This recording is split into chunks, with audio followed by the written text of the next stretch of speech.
start with the next topic, that is resistance. Last lecture में हमने क्या किया था? We had done about current, flow of current, किस तरीके से flow होता है current का, types of current. We had done AC and DC. Okay, why it is a scalar quantity, not a vector quantity, as it has direction. ठीक है, current की direction होती है, लेकिन फिर भी एक scalar quantity. ये सब बातें हमने करी. नाउ रेजिस्टेंस, फिर हमने ओम्स लॉ किया था, वहां से V is equal to IR निकाला था. R is the resistance which is the obstruction to the flow of current. ये बात मैंने बताई थी कि करंट अगर आ रहा है तो उसके लिए ऑब्स्टेकल का काम करता है, ऑब्स्ट्रक्शन का काम करता है, उसको क्या बोलते हैं? Resistance. So it is the property of the conductor due to which it resist the flow of current. Current आ रहा है तो ये एक ऐसी प्रॉपर्टी है, उसको क्या करेगी? अपोज करेगी. जितना आ रहा है उसको रोकेगी, करंट फ्लो ना करे. V equal to I R according to Ohm's law. यहाँ से R की वैल्यू रेजिस्टेंस का वैल्यू V बाय में I is the potential and I is the current, है ना?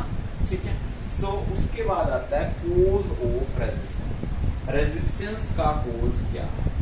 ये लिखवाया हुआ है, जिसने लिखना है पहले उसको लिख लेते हैं, फिर समझते हैं. If a conductor is connected with a cell और बैटरी. अब यहाँ पर ये एक कंडक्टर है, यहाँ पर मैंने कोई सेल या बैटरी नहीं लगा रखा. ठीक है, अगर सेल बैटरी नहीं लगा रहा तो एक कोई भी इलेक्ट्रॉन जो है वो कभी यहाँ मूव करेगा, कोई यहाँ मूव करेगा, कोई यहाँ मूव करेगा और कोई अगर मैं यहाँ पर इसी कंडक्टर पे बैटरी लगा दूं तो जितने भी इलेक्ट्रॉन्स हैं, electrons are having negative charges, electron के पास नेगेटिव चार्ज होता है, तो सारे के सारे काम भागेंगे पॉजिटिव की तरफ, बैटरी के पॉजिटिव टर्मिनल की तरफ जाएंगे. ठीक है. सो सारे के सारे की डायरेक्शन क्या होती है? अलाइंड होती है. सारे इलेक्ट्रॉन्स भागेंगे पॉजिटिव, तो पॉजिटिव की तरफ भागेंगे क्योंकि इलेक्ट्रॉन्स के पास क्या है? Negative charge. ठीक है, इलेक्ट्रॉन्स के पास क्या है? Negative charge. और बैटरी के पॉजिटिव टर्मिनल पे जाएंगे तो क्यों? क्योंकि opposite charges always attract each other, है ना? तो ये सारे के सारे कहाँ जाएंगे? एक ही तरफ डायरेक्शन में जाएंगे. बिना जब बैटरी नहीं थी तब कोई इलेक्ट्रॉन इधर जा रहा है, कोई उधर जा रहा है, कोई इधर जा रहा है. बात समझ में आई? तो कहते हैं if a conductor is connected with the cell और battery, collision takes place between electron, electron, electron atom, electron ions. यहाँ पे इलेक्ट्रॉन, इलेक्ट्रॉन या इलेक्ट्रॉन एटम कोई भी है, उनके बीच में कोलिजन होगा. Due to these collision, time taken by electron to reach at the destination get increased. Time increase कैसे होगा? जब ये आपस में इलेक्ट्रॉन इलेक्ट्रॉन्स जो हैं टकराएंगे, क्योंकि अब एक ही रास्ता हो गया, इसी रास्ते में से सारे इलेक्ट्रॉन्स को निकलना है और पॉजिटिव की तरफ जाना है. तो ये सारे के सारे क्या करेंगे? इनके बीच में कोलिजन होगा. कोलिजन होगा तो टाइम पीरियड क्या हो जाएगा? बढ़ जाएगा. एक टाइम t की वैल्यू बढ़ जाएगी. I क्या है? कितने चार्जेस फ्लो हो रहे हैं पर यूनिट टाइम. अब टाइम कोलिजन हो रहा है, टकरा रहे हैं क्योंकि एक ही रास्ता है बाहर निकलने का. जैसे सिनेमा मॉल में जाते हैं हम, ठीक है, सारे जाते हैं तो आराम से कोई भी बाहर वाले गेट से चले जाते हैं, आराम से अपनी अपनी सीट्स ले लेते हैं. लेकिन कोई किसी टाइम आ रहा है, कोई किसी टाइम आ रहा है. लेकिन जब भी मूवी खत्म होती है तो एक ही गेट निकालते हैं ना, तो उसमें क्या हो जाती है? भगदड़ मच जाती है. हाँ मैं जाऊंगा पहले, मैं जाऊंगा, मैं जाऊंगा. तो उसमें हमें निकलने में क्या लगता है? टाइम ज्यादा लगता है ना. तो टी की वैल्यू क्या होगी? ज्यादा. अब एक चीज की वैल्यू ज्यादा होगी तो इसकी वैल्यू क्या होगी? कम, क्योंकि ये इनवर्सली प्रोपोर्शनल है. तो करंट की वैल्यू कम होगी जब टाइम बढ़ा. तो ये इससे क्या कोज हुआ? रेजिस्टेंस. क्या कोज हुआ? रेजिस्टेंस. बात समझ में आई? रेजिस्टेंस कैसे कोज होता है? जब यहाँ पे इलेक्ट्रॉन्स पड़े थे, मैंने बैटरी के साथ कनेक्शन नहीं किया, दैट मीन्स कि कोई इलेक्ट्रॉन किधर जा रहा है, कोई किधर जा रहा है. ठीक है. मूवी के टाइमिंग में क्या है? कभी कोई आ रहा है, कभी कोई पार्टिसिपेंट आ रहा है, कोई आ रहा है देखने, कोई दिक्कत नहीं. लेकिन जब जाने की बारी आई, मतलब बैटरी से कनेक्ट कर दिया, तब सारे जाएंगे इसकी तरफ. सारे जाएंगे तो टाइम लगेगा ज्यादा. टाइम ज्यादा लगेगा मतलब I की वैल्यू क्या हो जाएगी? कम. करंट कम आ रहा है मतलब रेजिस्टेंस ही तो है. रेजिस्टेंस क्या होगा? फोर्स. बात समझ में आई? ठीक है. So if a conductor is connected with a cell or battery, collision takes place between electron, atom, electron ion. Due to this, collision time taken by the electron to reach its destination get increased. Time बढ़ गया, ठीक है. So that current in the circuit get reduced. Circuit के अंदर जो current है उसकी value कम हो गई, and hence resistance of the circuit comes into play. मतलब इसमें क्या हो गया कि रेजिस्टेंस का रोल आ, ठीक है. उसके बाद आता है resistance of a conductor. Then we have resistance of a conductor की रेजिस्टेंस किस किस चीज के ऊपर डिपेंड करती है. ये सब 10th में भी पढ़ा हुआ है हमने. अगर मेरे पास कोई भी कंडक्टर है, ये कंडक्टर है जिसकी लेंथ कितनी है L. क्रॉस सेक्शनल एरिया क्या होता है, ये वाला एरिया, ठीक है, दैट इज A. तो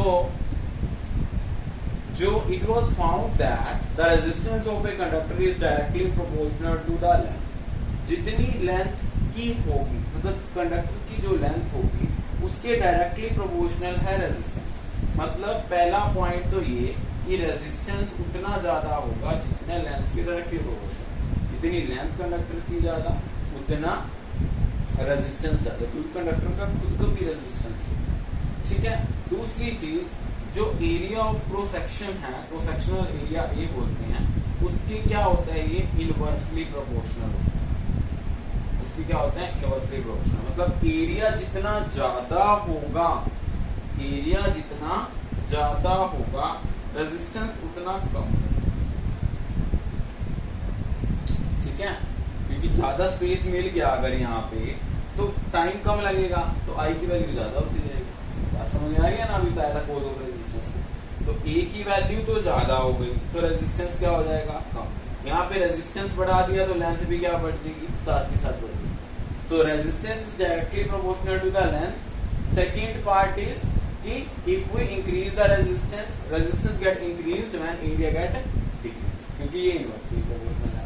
अब इसको मैंने इक्वेशन नंबर 1 नाम दे दिया और इसको क्या दे दिया, इक्वेशन नंबर 2. कंबाइनिंग 1 और 2, दोनों इक्वेशंस को कंबाइन करो तो क्या हो जाएगा, R is proportional to L over A. अब इसको देखो, अगर मैं ये देखूं इस फर्स्ट इक्वेशन को, तो ये फर्स्ट इक्वेशन बन R is proportional to L. अब मैं इस L को रिमूव करूं तो R is inversely proportional to A. दोनों इक्वेशनों को combine. Let it be equation number 3 समझ में आई. रेजिस्टेंस ऑफ अ कंडक्टर की बात हो रही है, किस किस के ऊपर डिपेंड करता है. एक तो लेंथ के ऊपर, कैसे, प्रोपोर्शनल. इसको बढ़ाने से इसकी वैल्यू भी बढ़ेगी. इसको घटाने एरिया से कैसे करता है, रेजिस्टेंस अगर इंक्रीज करोगे तो एरिया डिक्रीज हो जाएगा, एरिया को बढ़ाओगे रेजिस्टेंस. दोनों इक्वेशन को कंबाइन करने पे हमारे पास क्या आया, R is proportional to L over. R is proportional to L over. जब हम इस प्रोपोर्शनैलिटी के साइन को हटाते हैं, मैंने पहले भी बताया था, तो कोई कांस्टेंट को इंट्रोड्यूस कराते हैं and that constant is rho. क्या होता है, रो. ये सिंबल किसका होता है, rho. That is RHO, rho. Okay, rho. So R is equal to rho L over A. Resistance जो है उसका क्या इक्वेशन बनी, R is equal to rho L over A. और इस रो को बोलते हैं हम स्पेसिफिक रेजिस्टेंस, या फिर इसका दूसरा नाम भी है, जैसे हमारे निकनेम है ना, किसी का कुछ नाम हो गया, घर पे किसी को प्यार से कुछ बुलाते हैं, ठीक है. ऐसे इसका भी स्पेसिफिक रेजिस्टेंस नाम है, और दूसरा क्या है, रेजिस्टिविटी. एक है स्पेसिफिक रेजिस्टेंस और दूसरा क्या है, resistivity.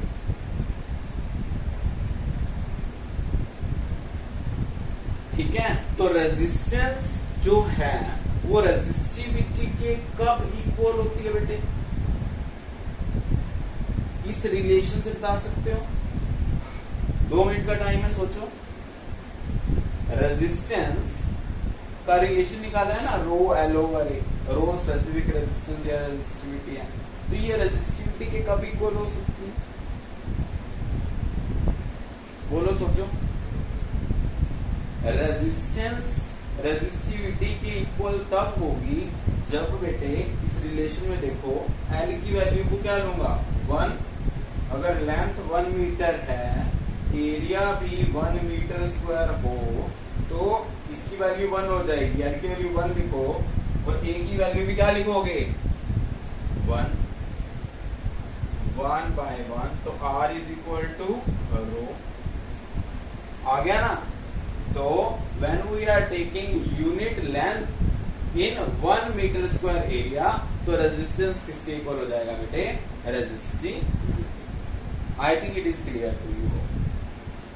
Okay, so specific resistance की अगर आप डेफिनेशन लिखना चाहो तो लिख सकते हो the resistance offered by the substance of that material having unit length. अभी बताया ना लेंथ कितनी होनी चाहिए 1 and a unit area of cross section की क्रॉस सेक्शनल एरिया भी कितना होना चाहिए 1 मीटर स्क्वायर का। ओके, तो अब आप मुझे बताओ कि what will be the SI unit. SI unit क्या होगी SI unit of resistivity specific resistance बोलेंगे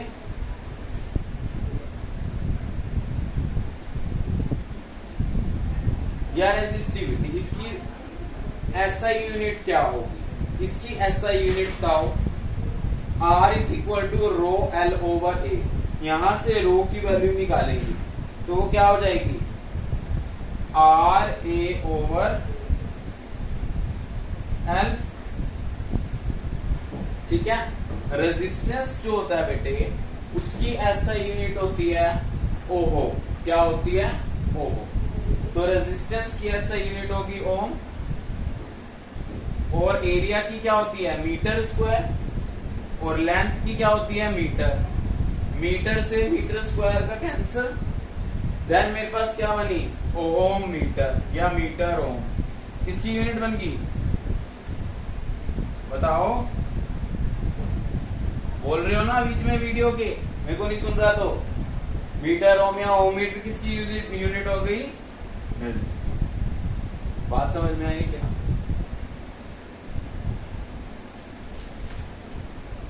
ओके, इससे रिलेटेड एक न्यूमेरिकल करोगे बताओ। इस फॉर्मूले से रिलेटेड क्या एक न्यूमेरिकल करोगे। Let us do the numerical related to topic resistivity. I think it is clear to you all. Okay.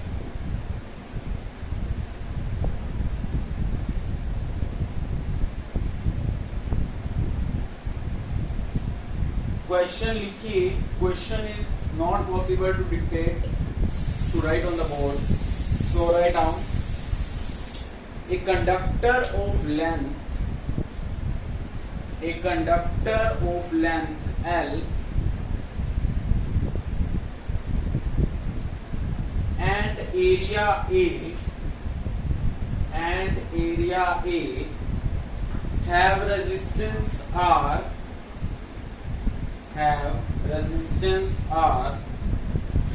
calculate the new resistance if it is stretched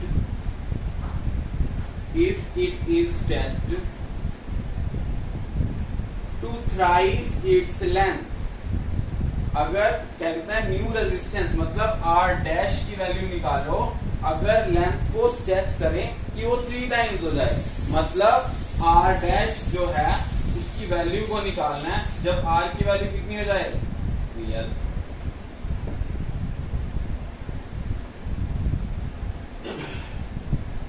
calculate करो।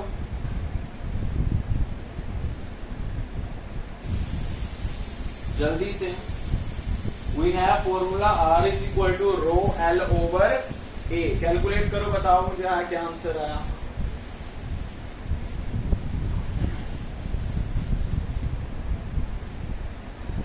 देखो we have formula L given है length, A given है area, R is the resistance, R dash की value निकालनी है new resistance. We have R is equal to rho L over A। कहता है जब इतना खींचा एक वायर को कि उसका लेंथ 3 टाइम्स हो गया, मतलब रो L की वैल्यू कितनी डालोगे 3L, और जितनी लेंथ बढ़ेगी किसी कंडक्टर की उतना एरिया उतने टाइम्स डिक्रीज होगा, मतलब A क्या हो जाएगा A/3। बात समझ में आई? ठीक है, तो ये क्या हो जाएगा ऊपर जाके मल्टीप्लाई बाय में 3 रो L ओवर A, जो नई रेजिस्टेंस आई R डैश, तो R डैश क्या आई रो L ओवर A तो R ही थी, तो R dash 3 into 3 that is 9 rho 3 times आ गई इसके A इंटू A करोगे ना, तो क्या हो जाएगा R dash is equal to 9 rho L over A, मतलब R dash is equal to 9 times the resistance offered by जो पहले रेजिस्टेंस, तो न्यू रेजिस्टेंस 9 टाइम्स है। समझ में आया? न्यूमेरिकल कह रहा है कि एक लेंथ L है बाय एरियल को क्रॉस सेक्शनल A है R रेजिस्टेंस, ये हो गया, ये फॉर्मूला है। फिर वो चेंज क्या करता है कि लेंथ को 3 टाइम्स बढ़ा दिया, 3L करते हैं, जितने टाइम लेंथ को बढ़ाओगे एरिया उतना रिड्यूस होगा ना। ये कंडक्टर बनाया था यहाँ, इसको खींच दूंगा मैं वायर को, तो क्या होगा लेंथ तो 3 टाइम बढ़ा दी, तो उतने टाइम ही एरिया घटेगा भी, ठीक है। तो A/3 हो गया, इसको करोगे तो क्रॉस मल्टीप्लाई, मतलब ऊपर जाएगा तो 9 rho L over A, that is rho L over A की वैल्यू कितनी R, तो नया R डैश जो आया वो क्या आया 9 टाइम्स का वैल्यू को। बात समझ में आई? I think it is clear to you all. Thank you.